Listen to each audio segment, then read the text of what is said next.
Assalamualaikum warahmatullahi wabarakatuh. Salam sejahtera untuk kita semua. Izinkan saya memperkenalkan diri. Saya Putri Syahri, salah satu pengajar di program studi Manajemen Pendidikan Islam Fakultas Agama Islam Universitas Al-Wasliyah. Pada kesempatan kali ini, saya membuat video untuk memenuhi salah satu persyaratan sertifikasi dosen di tahun 2026, yaitu pernyataan diri dosen pada aspek pengajaran. Hal ini pada konteks pengajaran bidang manajemen pendidikan dengan mata kuliah yang saya ampuh, yaitu perilaku, budaya, dan organisasi. Pertama-tama, yang akan saya jelaskan deskripsi dan informasi umum mengenai mata kuliah perilaku, budaya, dan organisasi. Mata kuliah perilaku, budaya, dan organisasi ini memiliki peran yang sangat penting di program studi manajemen pendidikan, karena mata kuliah ini merupakan mata kuliah yang wajib bagi mahasiswa yang ada di program studi manajemen pendidikan Islam dengan bobot 2 SKS. Mata kuliah ini memberikan pemahaman akan kajian perilaku dan juga budaya organisasi. Mata kuliah ini bersifat wajib yang memang harus diikuti oleh mahasiswa pada program studi manajemen pendidikan Islam, khususnya pada tingkat S1. Bahan pembelajaran mencakup kajian mengenai perilaku manusia dalam berorganisasi, memahami budaya-budaya organisasi yang efektif, serta memberikan pengetahuan bagaimana seorang pemimpin dalam mengelola kelompok di dalam suatu organisasi untuk mencapai dan juga meningkatkan kinerja organisasi secara efektif dan efisien. Setelah mengikuti perkuliahan ini, diharapkan mahasiswa nantinya mampu untuk memahami persepsi dan juga konsep dasar perilaku di dalam budaya organisasi, baik dalam aspek individual maupun kelompok, dan juga pengaruhnya terhadap efektivitas di dalam organisasi. Selain itu, di sini juga harus memahami bagaimana manajemen kinerja di dalam organisasi, inovasinya, kreativitas, produktivitas di dalam organisasi, termasuk komitmen organisasi dan juga pengambilan keputusan di dalam organisasi. Kegiatan pembelajaran ini meliputi pembelajaran lainnya. Evaluasi hasil belajar dilaksanakan melalui tes tertulis atau lisan, hasil tugas, serta efektivitas dan juga disiplin dalam mengikuti perkuliahan. Adapun capaian pembelajaran mata kuliah ini atau CPMK ini nantinya diharapkan mahasiswa memiliki pengetahuan tentang perilaku sebagai bagian penting dalam konteks perilaku dan juga budaya organisasi. Adapun capaian pembelajaran mata kuliah ini atau CPMK di dalam mata kuliah ini adalah mahasiswa nantinya diharapkan memiliki pengetahuan tentang perilaku budaya organisasi sebagai bagian dalam konteks perilaku dan budaya organisasi atau lembaga pendidikan. Serta dalam konteks sosial lainnya, juga mahasiswa ini nanti mampu untuk menginterpretasikan makna perilaku dalam penyelenggaraan organisasi atau lembaga pendidikan dan serta dalam konteks penyelenggaraan sosial, dan juga nantinya mahasiswa ini mampu menampilkan sikap tanggung jawab terhadap persoalan-persoalan terkait dengan relasi sosial dan juga kepekaan akan relasi serta interaksi bersama orang lain di dalam organisasi. Dalam pertemuan ini, khususnya pertemuan dalam mata kuliah perilaku budaya organisasi mencapai 16 kali pertemuan. 2 kali pertemuan ujian, yaitu 1 kali ujian tengah semester dan 1 kali untuk ujian akhir semester. Selanjutnya, saya akan membahas tentang pokok bahasan di dalam mata kuliah perilaku budaya organisasi. Adapun materi yang ada di dalam pokok bahasan yang akan dibahas di dalam mata kuliah ini adalah yang pertama, konsep dasar perilaku organisasi. Yang kedua, konsep dasar budaya organisasi. Yang ketiga, keanekaragaman budaya. Yang keempat, komunikasi organisasi. Yang kelima, kepemimpinan dalam organisasi. Yang keenam, struktur dan anatomi organisasi. Yang ketujuh, tim organisasi. Yang kedelapan, stres, motivasi, dan kepercayaan diri dalam organisasi. Yang kesembilan, konflik dan negosiasi dalam organisasi. Yang kesepuluh, komitmen organisasi. Yang kesebelas, manajemen kinerja dalam organisasi. Yang kedua belas, inovasi, kreativitas, produktivitas organisasi. Ke-13, pengelolaan perubahan dalam organisasi. Dan yang ke-14 adalah pengambilan keputusan dalam organisasi. Berikutnya saya akan beralih pada pelaksanaan proses pengajaran. Dalam proses pengajaran, saya menggunakan pendekatan DIA, yaitu singkatan dari Delivery, Interaction, dan Assessment. Dalam tahap delivery, saya memakai beberapa tahap pendekatan untuk memastikan pemahaman yang mendalam oleh mahasiswa terhadap materi yang akan diajarkan. Di sini, saya memanfaatkan buku referensi sebagai panduan utama dan juga saya mengadopsi teknologi seperti penggunaan video dan juga presentasi menggunakan PowerPoint untuk memperkaya pengalaman belajar yang saya lakukan di kelas. Pendekatan ini dirancang untuk memberikan pengajaran yang efektif seperti audiovisual, sehingga diharapkan mahasiswa dapat memahami dan juga meresapi materi dengan lebih baik, dan juga serta menghadirkan pengalaman belajar yang lebih baik, menarik, bervariasi untuk meningkatkan motivasi mereka dalam belajar. Selanjutnya, pada saat interaction, saya menjalankan pendekatan yang memfokuskan pada interaksi aktif kepada mahasiswa. Ketika di dalam kelas, saya lebih banyak berdiskusi dengan mahasiswa, memberikan mereka kesempatan untuk mengemukakan pendapat, untuk bertanya dan berbagi ide. Selain itu, di beberapa kesempatan saya juga memberikan kesempatan kepada mereka untuk membagi kelompok dengan membentuk kelompok kecil yang berjumlah sekitar 2-3 orang yang saling berkolaborasi untuk melakukan diskusi, sehingga mereka dapat berdiskusi secara intens tentang materi yang sedang diajarkan. Selain interaksi di kelas, saya juga menggunakan media komunikasi online untuk memudahkan mahasiswa melakukan komunikasi terbuka kepada mahasiswa di luar kegiatan perkuliahan.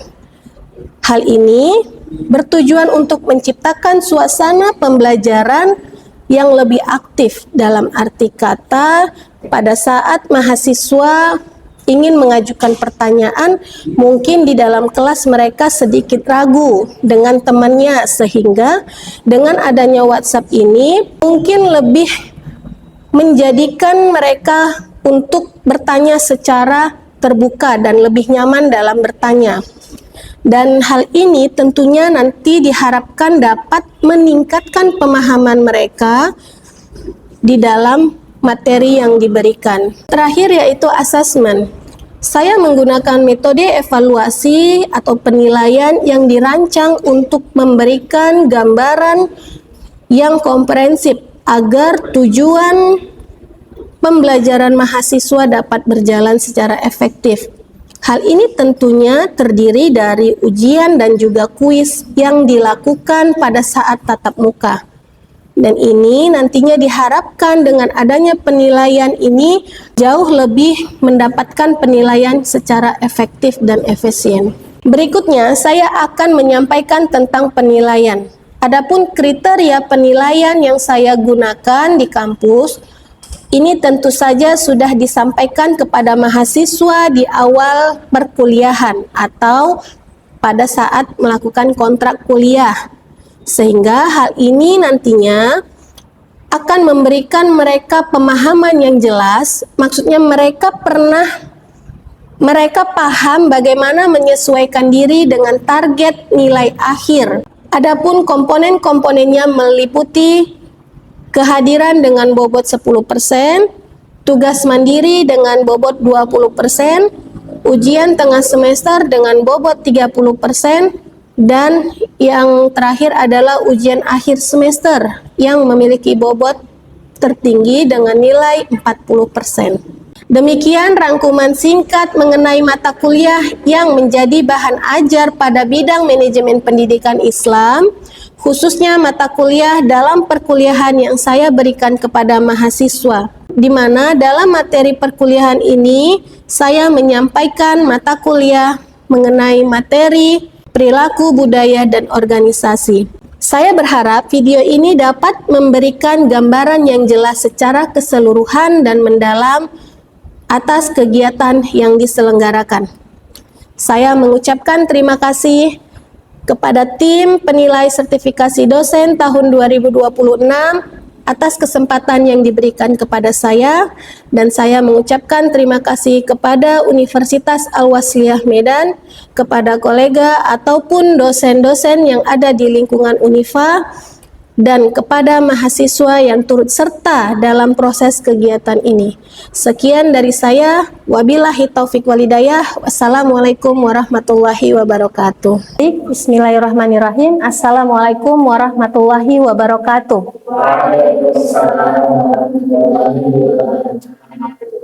Apa kabar semuanya mahasiswa yang saya banggakan? Baik ya. Hari ini kita mulai mengikuti perkuliahan, di mana di dalam perkuliahan, khususnya di dalam program studi manajemen pendidikan Islam, ada yang kita kenal dengan nama, istilahnya itu adalah mata kuliah manajemen konflik. Di dalam mata kuliah manajemen konflik itu memang berada di dalam satu ranah rumpun keilmuan yang ada di dalam program studi manajemen pendidikan Islam. Hanya saja di dalam mata kuliah manajemen konflik ini memiliki submateri yang memang harus kita pahami sebagai salah satu mata kuliah wajib, yaitu di dalamnya mengenai mata kuliah perilaku, budaya, dan organisasi. Nah, di dalam mata kuliah perilaku, budaya, dan organisasi ini memiliki sub yang memang harus mengerucut di dalamnya. Nah, saya berikan satu mata kuliah perilaku, budaya, organisasi ini terkait dengan materi organisasi dan kepemimpinan. Mungkin ini salah satu hal yang ketika kita berbicara mengenai organisasi dan kepemimpinan, untuk mahasiswa sekalian, berbicara mengenai organisasi dan kepemimpinan, apa yang kira-kira terbesit di dalam mahasiswa, atau apa yang kira-kira terbesit di dalam pikiran kalian terhadap istilah organisasi dan kepemimpinan? Menurut mahasiswa, kalau seandainya kalian dihadapkan dengan istilah organisasi dan kepemimpinan, apa yang kira-kira terpikir oleh kalian? Bagaimana? Sekumpulan orang. Sekumpulan orang. Oke, ada yang lain? Bulan?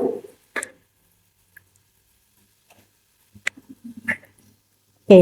Nah, jadi ketika kita berbicara mengenai organisasi dan kepemimpinan, benar apa yang dikatakan oleh Anwar bahwa itu adalah bagian dari sekumpulan orang. Nah, di dalam sub pokok bahasan kita akan membahas mengenai pengertian organisasi, hubungan antara organisasi, manajemen, dan juga kepemimpinan, serta adanya fungsi manajemen dan organisasi, dan juga fungsi kepemimpinan di dalam organisasi. Sekarang yang menjadi pertanyaannya, apa itu organisasi?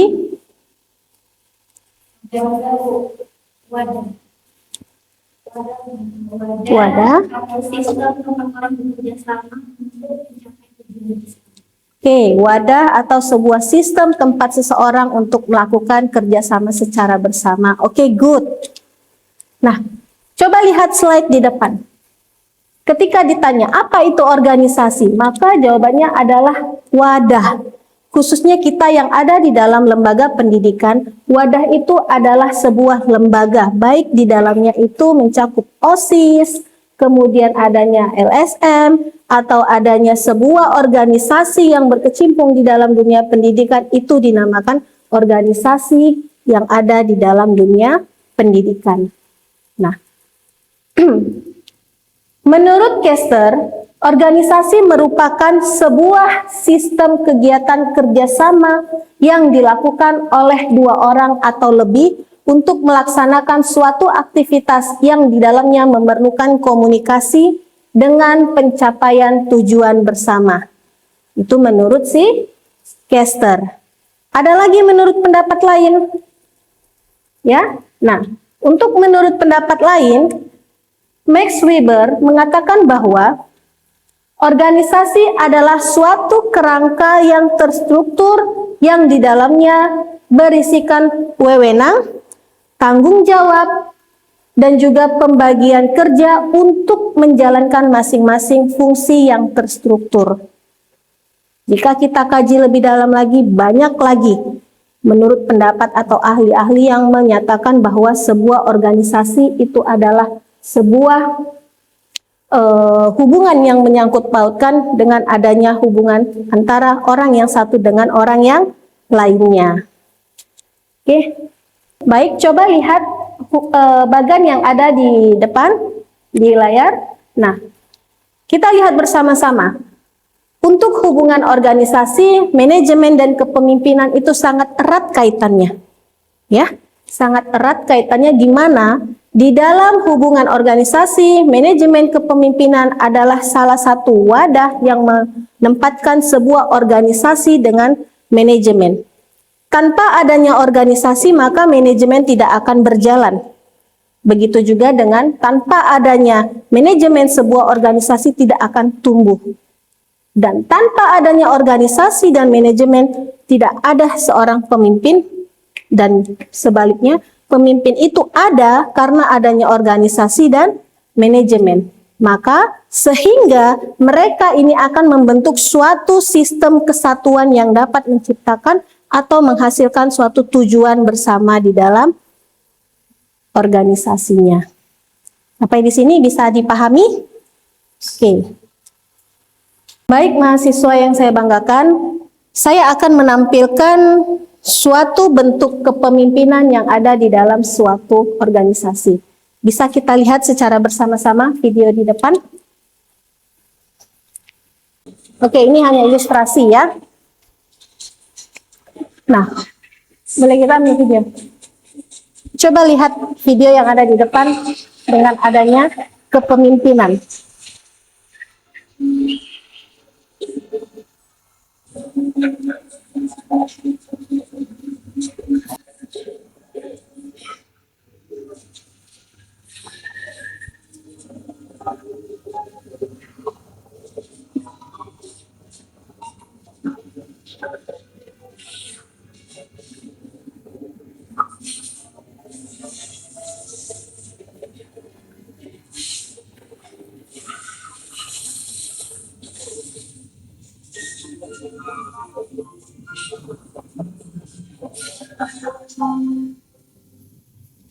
Oke, baik mahasiswa sekalian, tadi secara bersama-sama sudah kita saksikan cuplikan mengenai adanya kepemimpinan di dalam suatu organisasi, ya.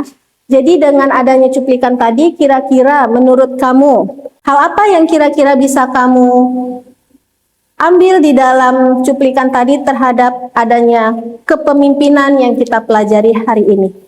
Baik Ibu, dari cuplikan yang baru saja kita lihat bersama tadi, menunjukkan bahwa kepemimpinan itu dapat mempengaruhi, memotivasi organisasi itu agar dapat bekerja sesuai dengan yang diarahkan oleh pemimpin tersebut agar tujuannya dapat terlaksana dengan baik.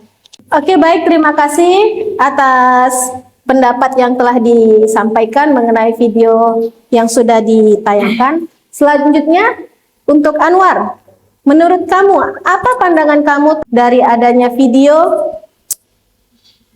mengenai kepemimpinan yang sudah ditayangkan tadi? Baik, dari video yang kita lihat bersama tadi, itu sudah menunjukkan bahwa adanya kepemimpinan dalam suatu organisasi itu dapat mempengaruhi dan menjadikan suatu organisasi itu sesuatu yang kokoh dan dapat melindungi sesama tim. Guna pemimpin tadi itu adalah sebagai tiang utama agar suatu organisasi tadi itu dapat menjadikan suatu bangunan yang bisa untuk menjadi naungan bagi para sesama anggotanya. Gitu. Jadi seperti video yang kita lihat tadi itu saling mendukung, saling melindungi dan kerjasama yang sangat efektif. Jadi sangat besar pengaruh pemimpin bagi suatu organisasi. Oke, baik. Terima kasih atas pandangan-pandangan mengenai adanya kepemimpinan di dalam organisasi.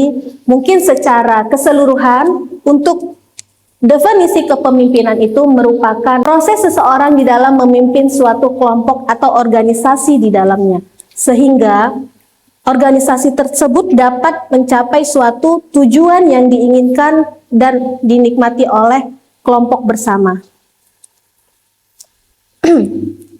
Sampai di sini ada yang mau bertanya? Saya Bu ingin bertanya mengenai karakteristik kepemimpinan. Apa saja sih karakteristik dari kepemimpinan itu? Baik, terima kasih atas pertanyaannya. Mengenai beberapa karakteristik di dalam kepemimpinan berdasarkan adanya prinsip-prinsip manajemen yang harus dijalankan oleh seorang pemimpin. Yang pertama itu, pemimpin itu harus bisa menggerakkan. Ya. Yang kedua, pemimpin itu harus memiliki hasrat untuk memimpin. Dan yang ketiga, pemimpin itu harus jujur dan berintegrasi. Yang keempat, pemimpin itu harus intelijen. Yang kelima, pemimpin itu harus memiliki job relevant knowledge-nya lebih baik. Dan yang ketujuh adalah memiliki wawasan yang sangat luas. Nah, di dalam karakteristik kepemimpinan yang sudah disebutkan tadi, maka di dalam itu pemimpin harus memiliki fungsi dan juga perannya agar tercapainya tujuan yang akan dicapai.